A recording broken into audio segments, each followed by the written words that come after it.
stories that caught my attention. Oh, let me go through this process. All right, good. So, all right, so this one pops up Facebook security alerts, and it tells you have to complete a CAPTCHA test, and then it gets you to copy and paste a command into a file upload window or file explorer, which executes payloads on your machine. So we've seen this sort of thing before.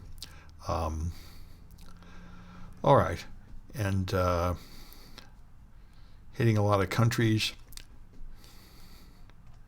Anyway, they created a fake Facebook security alert warning that the victim that someone has reported their account and it will be suspended, and they have to open File Explorer, paste in the payload, and so on. So, it's the kind of thing, all right, not particularly novel. This is interesting. If you've been following cryptography, you should know that we are gradually transitioning to post-quantum cryptographic systems. There's only a few of them so far approved by NIST.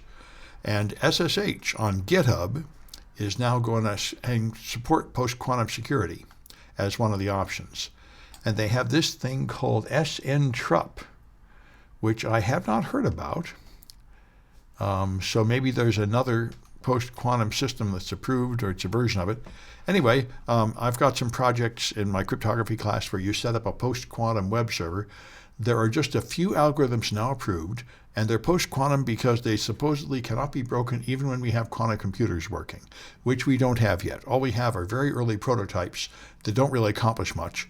But if they get improved by about a factor of 1,000,000, then they'd be able to crack RSA and elliptic curve cryptography and the stuff we're using now. So there are better algorithms out there, or at least algorithms resistant to that attack, and various people are slowly adopting them. And of course, you could argue that you shouldn't adopt them yet because they're relatively new and they may have defects. But anyway, various people are providing it as an alternative. So on Thursday, the new vaccine committee will meet, and they're going to vote on COVID-19, Hep B, and chickenpox shots, and it's absolutely packed with crazed anti-science, anti-vaxxers. So we can expect nothing good to come out of this. Although, like I mentioned earlier, Kaiser is now handing out the COVID vaccine to anybody that wants it in violation of the CDC's recommendation. So for people that have Kaiser in California, we may continue to get the COVID even if these guys decide not to cover it. But if they decide to raise the age to 75, which they've been talking about, then it probably will no longer be available to people that don't have Kaiser, even in California, I would think. But we'll see. The state may do something to correct that.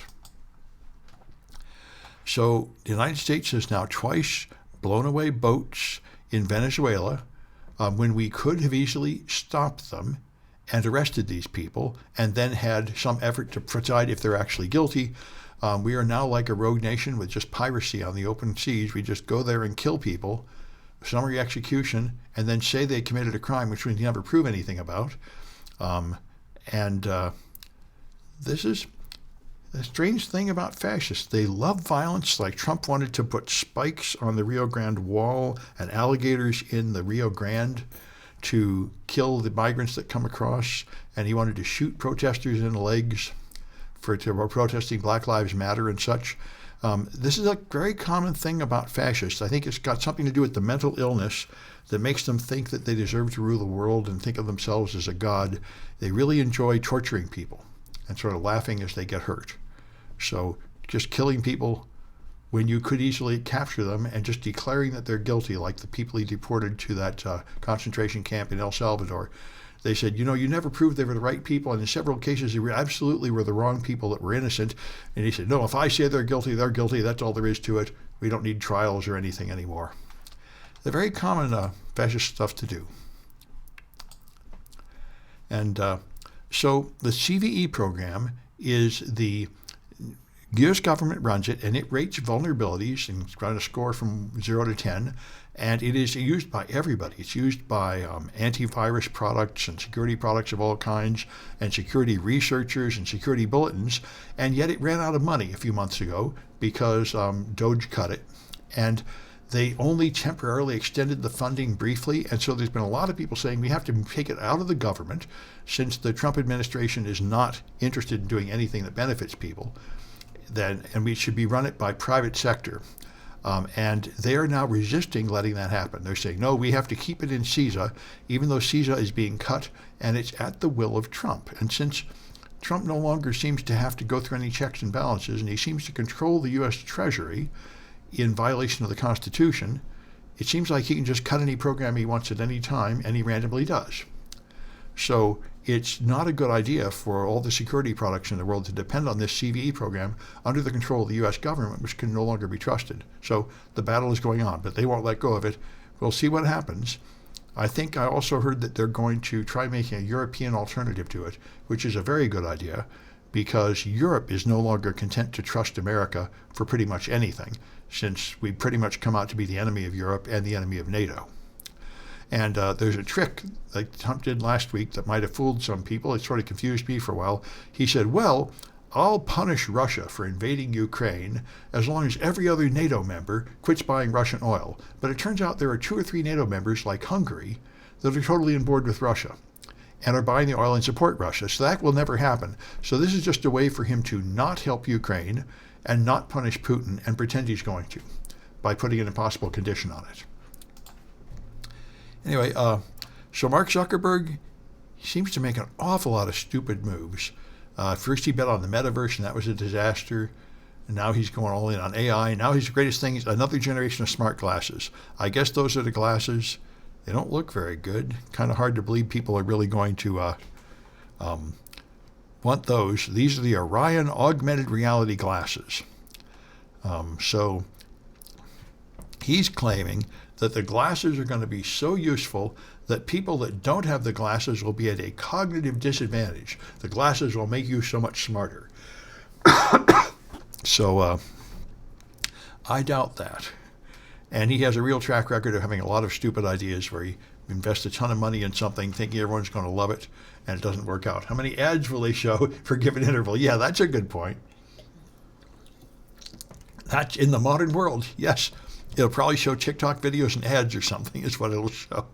Anyway, this is a clever idea. If you take photographs with your smartphone or any camera, it creates some degree of blur because I guess of imperfections in the lens and the optics. And these guys have come up with a sort of mathematical model, a perceptron, which is a form of a machine learning system, but they found a way to accurately capture the variations of the lens and represent those variations parametrically as a single function. So they claim they can identify from a photograph the exact camera that was used. So they can tell one iPhone from another from the pictures that are taken by analyzing what parts of it are blurry. So this is an interesting fingerprinting technique, and it would be useful for forensics. You have a photograph and you want to tie it to a device, sort of like a fingerprint or, a bullet analysis. You can tell what gun fired a bullet. You can tell what camera took that picture. So it sounds like an interesting new field of forensics. And Apple CarPlay, which I've used this when I rented a car. You can play stuff from your phone and send it over Bluetooth or USB cable into the car's system, and then you can play podcasts and stuff through the car's system and connect it to your map to get the mapping diagram that you're used to using to navigate. I find this helpful when I rent a car, but they've discovered that it has a serious flaw. It has potentially serious vulnerabilities in the wireless communication protocol. And I think they told Apple a year ago, and they still didn't patch it or something like that. Let's see. It allows you to create wormable zero-click remote execution exploits that will let you use compromised devices as a launchpad for additional attacks. It could be launched against CarPlay systems without any user interaction. And they've released additional details. So you can do wired and wireless attacks. And you could take over the Play system, which I don't think, it's not like you're actually controlling the car and stepping on the brakes, but you could change what's coming through the speaker and what you see there. So that might be bad. Anyway, it works over Bluetooth and so on. So it sounds pretty good. You can, the car checks that it's talking to a legitimate device, but the device will accept any client that speaks the protocol. An attacker with a Bluetooth radio and a compatible client can impersonate an iPhone, request the Wi-Fi credentials, trigger app launches, and issue any IAP2 command. So once you've done this, you can then manipulate the AirPlay. So realistically, it seems to me like you'd have to pretty much be in the car to do this attack, so I wonder how much real danger there is.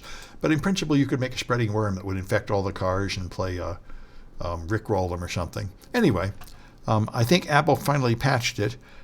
They patched it in April, but only a few vendors have integrated the patch into their products. So this is the same problem with Android devices. Patches are produced, but they aren't efficiently delivered to the end devices. So a lot of end devices are not patched. So apparently a lot of these car systems do not have automatic updates.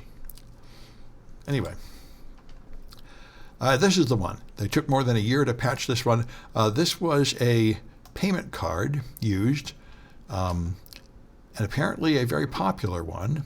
It's another MyFair card, which is the kind we've heard about for many years. BART is using MyFair. Many people use these MyFair cards, and they have some degree of vulnerability. And so they discovered that these things used by payment machines for laundromats, arcades, vending machines, and car washes, they store the amount of value on the card, and you can just crank up the money on the card any number of times. So you can get free money on the cards. And they told them that it took them more than a year to patch it, and I'm not sure they even patched it now. They're unresponsive until CERT became involved. And, yep, so apparently there are patched releases, but they won't even tell you what version numbers are patched. So it's saying they're going to talk to affected customers privately. So we'll see what happens. This sounds like a pretty typical clumsy, ineffective security response from a company that isn't really ready to handle security vulnerability reports. I've dealt with enough of them. Anyway, let me stop this.